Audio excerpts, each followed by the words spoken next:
Each time I have the students open up Robot.c, I make them check a few things. First thing I want them to do is they must use a template here. So they would go underneath File, Open Sample Program, scroll down to the Project Lead the Way folder, and then select the template.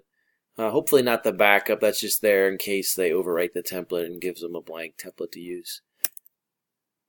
Once they have the template open, they want to make sure that they have the proper platform and language. So they would go underneath Robot.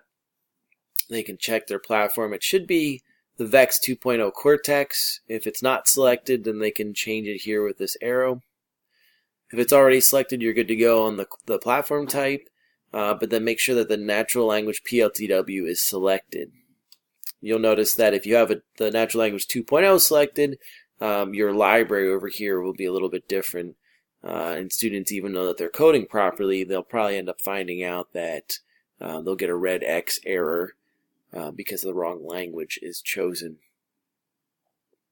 The next thing they should do is when they connect the computer to the Cortex, the first time, or maybe if they're having a lot of errors with it, they need to make sure they check their firmware.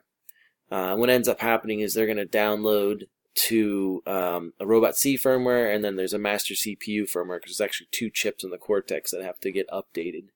I would have them plug in using the 8A USB cable to the computer into the Cortex.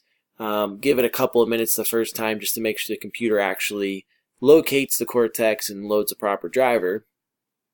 After you know it's connected, then you can go up here and select the firmware download, and what'll end up happening is it'll go through a process or a cycle that will either successfully upload the firmware, or it may say that it's already up to date, or it's possible there could be an error. If that the error does happen, what I typically do is cycle the Cortex, which is nothing more than just unplugging the Cortex, counting a couple of seconds here, and then plugging the Cortex back in, and then trying the process all over again.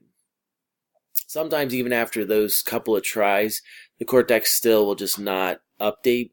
And what I do then is I try to close the software, open the software up.